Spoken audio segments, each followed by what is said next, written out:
it is this thing of EMDR, and it can be used to diffuse some of the intensity of those traumatic memories, can't it? And it can be used in exposure therapy. But what is EMDR, and how on earth does that magic work? Okay, it is remarkable. It's the one therapy approach that to me is, it's almost like dental surgery. Painful, but it gets the gunk out. It's a therapy technique which supports this exposure process of people reliving memories, but it helps people shift their perspective of the memory and their experience of it. And so EMDR is a pretty weird technique because it involves what we call bilateral stimulation, which means stimulating one side of the brain and then the other whilst having a distressing event in mind. And so we have the person, in a sense, go back to a picture of the original traumatic experience. And while they do that, we then use some kind of bilateral stimulation, usually by the therapist waving their fingers back and forth in front of someone's eyes about a metre away, so the person looks right, left, right, left, right, left for about, say, half a minute or so, whilst having a distressing picture in mind. And we do this over, like, say, 20 or 30 different times, 20 or so different times in a session, maybe going for about 40 minutes. And what happens while the person has an image, and then they move their eyes back and forth, or maybe have their hands tapped back and forth, or sometimes it can be used using hearing clicks back and forth, one ear then the other. This bilateral stimulation seems to both induce a more vivid kind of memory as well as help reduce arousal. So initially, the early stage of an EMDR session, the person starts off with a trauma memory. It tends to get more intense for a period of time. It feels very vivid. The person says, look, this is amazing. I felt like I was right back there. But then, like, say, even unbidden, the person's negative thoughts and feelings start to shift, and more positive kind of thoughts come into it, or a different kind of way of looking at it, or a different resource, or they feel their distress comes down a bit, or they remember something good that happened at the time that helped rescue them, for example. So EMDR is a technique that, look, you could say from research it works no better and no worse than some other well-established exposure therapy techniques. Like, there are techniques in cognitive behavioural therapy and some other areas which on average would seem to be as effective as EMDR.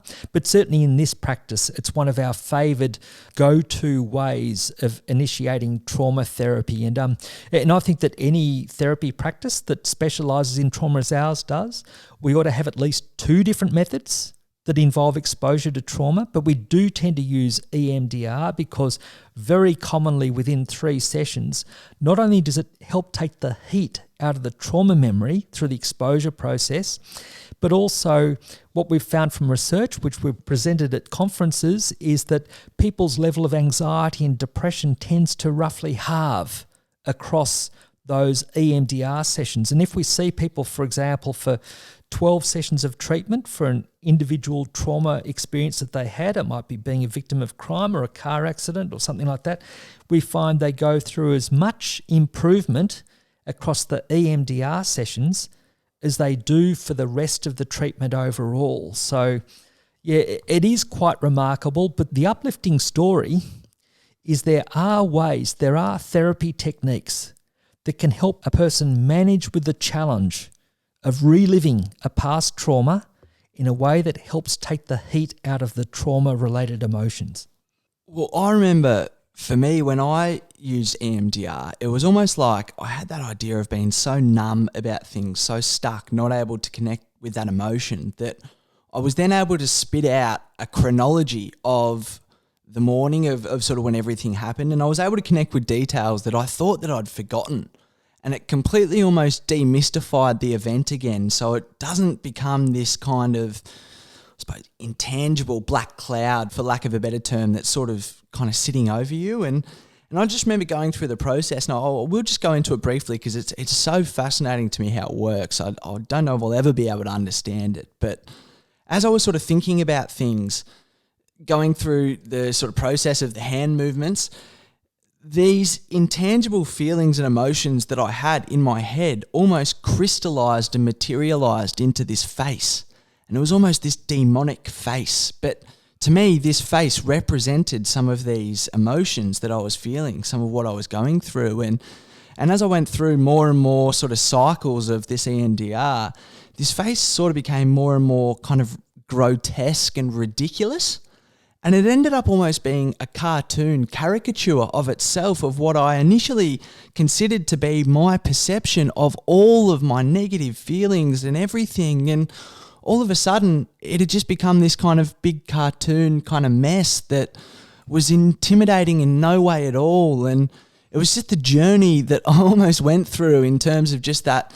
Like, it was a period of about 5 minutes, but from being so stuck for so many months to then have such a change in that situation, I really found it quite profound, I suppose. And, it's I'll chew anyone's ear off who sort of, who'll listen, who potentially would gain some benefit from EMDR, because I just think it's such an incredible tool because, for whatever reason, we don't necessarily have to do anything other than engaging in the eye movements, but it just seems to unlock so much for you. Well, look, that's fascinating to hear of that experience, and I've not heard you describe it in that detail at all, but there are a number of elements that are very important in that. One of the things is your story shows that with trauma memories and trauma reactions, we're affected not so much by an event itself, but by how we remember it. And what you're describing is when you went through that EMDR process, it allowed you to have a different level of detachment about your reactions. And then you were processing the memory differently. So you were perceiving your reactions around the event and around what you associated to the event. Like this face became something else. Now, the face wasn't part of the original event, but it was an embellishment that had developed that symbolized something about your emotional reactions and something in your mind at the time. Now, for you to have been able to take that distance and then see something which was almost like a demonic face, and then it transforms into like a cartoon, like it just defuses the threat in such a vivid kind of way. That's a remarkable description of how a therapy process or an experience can transform. Not what happened itself, but how we process it, how we remember it, what associations we have for it. And this is the uplifting story of trauma reactions, because sometimes people come in as a client and they think, I can never change how I feel about this event because I can't change the event. I lost someone very close to me, or I was nearly killed, or I lost my leg in this situation. Now I can't do this, that, and the other. But the person doesn't need to change the original event, which of course we can't. The key is changing the way we remember it and think about it and construe it and what associations we give to it. And that we can change any particular point in time. In fact, we can't not change that. Our views of past things are continuing to evolve. We might forget that sometimes how we remember something is not what happened itself, but how we last remembered it. And so our memories can become like a well-worn groove that we could be stuck with because we keep on remembering things a certain way. And we think that's what's happened that we can't change, but it's how we're remembering it that's stuck. And so what you're describing is a remarkable way of becoming unstuck with that and taking the heat out of it. So that's a very elegant description that you gave of like a remarkable process.